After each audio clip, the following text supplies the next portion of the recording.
al versículo 29. Alabado sea el Señor. Juan. Amén. Juan capítulo 10, del versículo 26 al 29. Bendito sea el Señor. Cuando lo tenga, puede decir amén. Bendito sea el Señor. Vamos a estar leyendo en el nombre de Jesús. Amén. Dice así: pero vosotros no creéis, porque no soy de mis ovejas. Como es dicho, mis ovejas oyen mi voz, y yo la conozco, y me siguen. Y yo le doy vida eterna, y no perecerán jamás, ni nadie la arrebatará de mi mano. Mi Padre que me las dio es mayor que todos, y nadie la puede arrebatar de mis manos, de la mano de mi Padre. Alabado sea el Señor. Puede ser. El tema que le vamos a dar a este mensaje es el siguiente: si la salvación es completamente segura, porque la Biblia advierte sobre la apostasía. En esta noche vamos a estar aclarando estas dos cláusulas, si Dios nos da la oportunidad. Lógicamente, alabado sea el Señor. El dilema, por así decirlo, de la seguridad de la salvación y de si la salvación se pierde o no se pierde. A veces los creyentes les gustan mensajes, estos son mensajes que son un poco teológicos, porque tienen que ver con la soteriología. Y cuando hablamos de la soteriología, estamos hablando de la naturaleza de la salvación. El dilema de la salvación, de si la salvación se pierde o no se pierde, ha sido un tema muy debatido a través de cientos de años. Este tema comenzó entre los seguidores de Juan Calvino, teólogo francés. Nació en el 1509 y murió en el 1564. Y los seguidores de Calvino fueron los que agudizaron este debate con los teólogos de otro teólogo holandés llamado Jacobus Arminio. Jacobo Arminio fue un teólogo holandés quien estudiaba en la Universidad de Leiden. Este teólogo nació en el 1580 y murió en el 1609. Murió en plena batalla entre calvinistas y arminianos. La rama de los calvinistas y la rama de los arminianos, donde el debate se agudizó, pero que se sepa que el debate no fue entre Calvino y Arminio, porque ya Calvino había muerto, aún no había muerto, y Arminio murió en el 1609 y Calvino en el 1564. Quienes llevaron a cabo la disputa y el debate fueron sus discípulos. De hecho, esto concluyó la batalla en el sínodo de Dort, que culminó en el 1618 y 1619.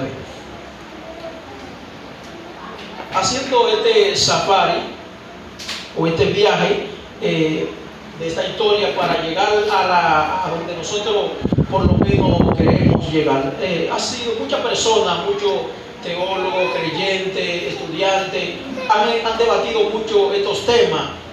Si la salvación es completamente segura, ¿por qué la Biblia advierte contra la apostasía? Para muchos, para justificar este debate o este dilema, se van a Mateo capítulo 7, versículo 21, cuando el Señor, cuando Jesús dijo: en aquel día muchos vendrán y me dirán: Señor, en tu nombre hicimos muchos milagros, y yo le diré: apartado de mí, nunca os conocí. Usted ve, varón, que la salvación se pierde, que ellos perdieron su salvación. Pero un conocedor de la palabra de Dios le dirá Ellos no perdieron la salvación, el problema fue que nunca la tuvieron, porque Jesús le dijo, nunca lo conocí. En Génesis capítulo 4, verso 1, cuando Caín se llega, cuando Adán se llega a Eva, dice que que él la conoció. En el término hebreo para conocer, lo que significa es tener una intimidad. Ahí tiene que ver en el contexto del coito. El coito tiene que ver entre la unión sexual entre el hombre y la mujer. O sea, ellos tienen el coito y ahí ellos tienen una intimidad, tienen una relación, o sea que tienen una intimidad. Es lo mismo, algo parecido, cuando en en Mateo 1:21, cuando dice que José conoció a María. O sea, los católicos dicen que ese conocer no tiene nada que ver con tener una intimidad sexual. Pero la Biblia eso es lo que da a entender, que tuvieron una intimidad sexual. Y los católicos, para defender la virginidad perpetua de María, entonces dicen que no tiene nada que ver con una relación sexual, sino que eso tiene que ver con otras cosas y no con una relación, cuando Mateo dice que José conoció a María.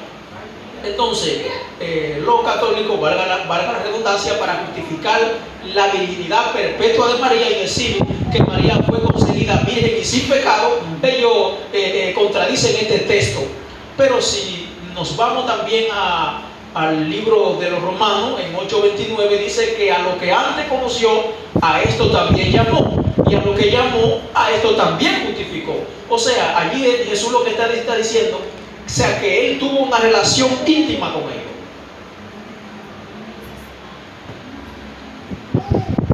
Otro texto que muchos usan para decir de que el cristiano puede perder la salvación, también se van a Gálatas capítulo 5 versículo 4. Cuando Pablo dice, si busca ser justificado por la fe, por las obras, entonces la gracia habéis caído. Usted ve, varón, que una persona puede caer de la gracia. Pablo no está hablando de que usted hoy recibe la gracia y mañana no la recibe. Muchos cristianos hoy en día, para justificar este dilema, cuando evangelizan a una persona, muchas iglesias, también cuando evangelizan a una persona, lo llaman por gracia y luego terminan por obra. O sea, cuando evangelizan a una persona, no, ven como tú quieras, ven que el Señor te acepta como tú quieras. Él te dice que, cita en Isaías 1:18, que tu pecado fuese rojo como el carmesí, llegarán a ser blanco como la blanca lana, y eso es una pura verdad. Y ven con toda tu carga, que el Señor te va a hacer descansar. Mateo 11:28, y le citan un sinnúmero de textos para traerlo por la gracia, pero después que lo traen por gracia, entonces de ahí en adelante vamos a mantener la fe por obra. No te pongas a decir esto, no siéntate así, siéntate así, no te pongas esto, no te pongas esto, tiene que ser larga, tiene que ser corta, un sinnúmero de reglas para que la gente pueda mantener la salvación. Pero nuestra salvación no depende de nosotros, la salvación depende de Dios, es completamente de Dios. Judas 24 dice que Dios es poderoso para guardarnos sin caída. O sea que quien mantiene nuestra salvación es Dios, no es el esfuerzo humano, no son las obras, no son las buenas intenciones. Quien mantiene nuestra salvación desde el comienzo hasta el final es Dios. Eso lo dice en Filipenses 1:6, que el que comenzó en nosotros la buena obra la perfeccionará hasta el día de Cristo. Pero varón, ahí mismo en Filipenses capítulo 2 versículo 13 dice que cuidemos vuestra salvación con temor y temblor. Pero en el mismo versículo, en el 11, no en el 13, en el 11 dice que Dios que en nosotros produce produce el querer como el hacer por su buena voluntad. O sea que el primero derriba al segundo. Porque dice que Dios es quien produce el hacer y el querer en nosotros por su buena voluntad. O sea que no es nosotros que lo producimos, es Dios. Y Pedro, primera de Pedro 1:5, dice que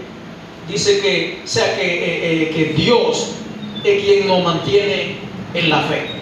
O sea, es Dios desde el principio hasta el final. Jonás capítulo 2 versículo 9 dice que la salvación es de Jehová. Salmo capítulo 3 verso 8 dice que la salvación es de Dios. O sea, nosotros no podemos mantener nuestra salvación. Hay otro texto en 2 de Juan capítulo 2 versículos 18 y 19. Dice: salieron de nosotros, pero no eran de nosotros, y si hubiesen sido de nosotros, habrían permanecido con nosotros. Esto da a entender que los que se fueron no perdieron la salvación, nunca la tuvieron. En Juan 17:12, Jesús dijo: Padre, de lo que me diste, ninguno se perdió, solo se perdió el hijo de perdición. ¿Y a quién Jesús se estaba refiriendo? A Judas Iscariote.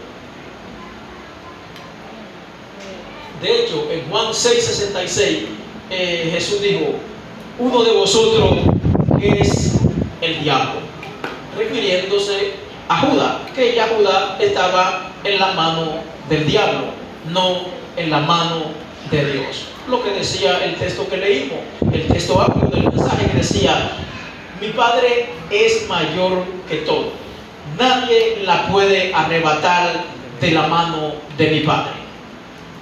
Así como al que Dios entrega en la mano del diablo, nadie puede quitárselo al diablo, porque ya Dios se lo entregó. Y el que Dios tiene en su mano, nadie puede, ni el diablo, ni ángeles, ni principados, ni potestades, ni lo alto, ni lo profundo, ni la muerte, nada puede separar a un cristiano del amor de Dios. Nada. El dilema de que una persona, de que la Biblia advierte sobre la apostasía, lo advierte por varias razones. De hecho, para no dejar, hay otro texto que muchos usan para decir: usted ve, varón, que Dios puede quitar a una persona del libro de la vida. Eso lo explicamos de la siguiente manera. Lo primero es que en Apocalipsis capítulo 10 versículos 18 y 19 no está hablando de creyentes, porque un verdadero creyente ni le añade ni le quita a la escritura. Tiene que ser alguien que no sea creyente, porque un verdadero creyente no le añade a la escritura. De hecho, todas aquellas personas que han alterado la palabra de Dios siempre han sido pseudo cristianos, no verdadero cristianos. De hecho, lo que ostentan en quitarle o alterar la Biblia son mayormente los teólogos liberales. Tenemos un ejemplo de Julie Belhausen, que fue uno de los grandes teólogos liberales, que escribió la hipótesis documentaria. La hipótesis documentaria es que los libros de la Biblia, mayormente el Pentateuco, dice la teoría de Belhausen, de que no fueron escritos por Moisés, sino que fueron escritos por otros escritores que no tienen nada que ver con Moisés. También está en debate el libro de Isaías, de que Isaías no escribió todo el libro de Isaías, de que Daniel no escribió todo el libro de Daniel, y así sucesivamente. Entonces, el otro dilema es que en los manuscritos más antiguos de la Biblia no aparece la palabra libro, sino la palabra algo.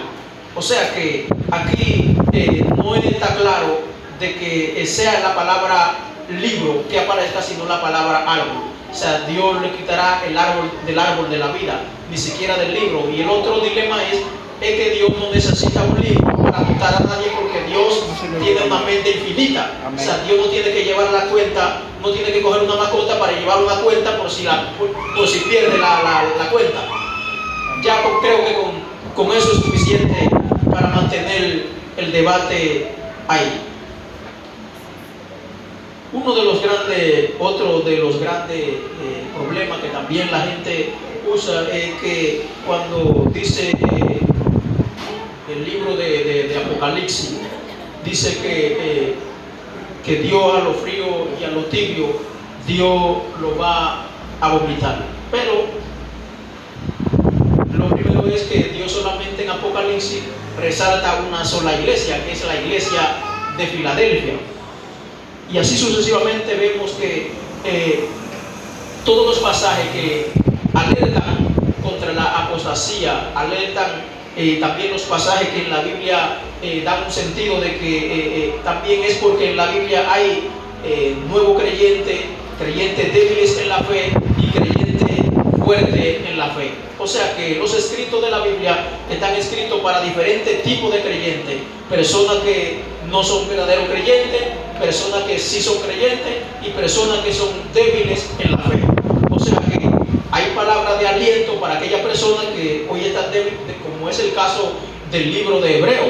O sea que el libro de Hebreo da una advertencia para aquellos creyentes que se encontraban en momentos de persecución y en momentos de debilidad y perdían la fe. Así que está claro, y para alentarlo en la fe, ahí van dos grupos: el que está solamente con una profesión de fe y el que está verdaderamente en la fe. Y la parábola de la cizaña también es otro ejemplo de que el creyente verdadero y el creyente falso se parecen mucho. O sea, no se pueden distinguir. Por eso Jesús dijo: no, deja que la cizaña crezca junta con el trigo, que en el día del juicio los ángeles vendrán y apartarán la cabra de las ovejas. O sea, Jesús en pocas palabras lo que está diciendo es que el juicio, al fin y al cabo, déjenselo a Dios, que Dios es el que va a distinguir entre el que es creyente y el que no lo es. Para ya concluir, la Biblia advierte y dice que por su fruto Él lo conocerá. Así que no es fácil distinguir entre el que es creyente y el que no lo es. Al fin y al cabo, eso quien lo define es Dios. Por eso Él dijo: deja que la cizaña crezca junta con el trigo. Pero, para la redundancia, lo dijimos ahorita, la salvación es de Dios, proviene de Dios, y solamente Dios es quien nos mantiene firmes en la fe. Así que Dios le bendiga. Amén. Dios le bendiga más. Amén. Y Dios le prosiga bendiciendo. Amén. Y la persona que prosigue.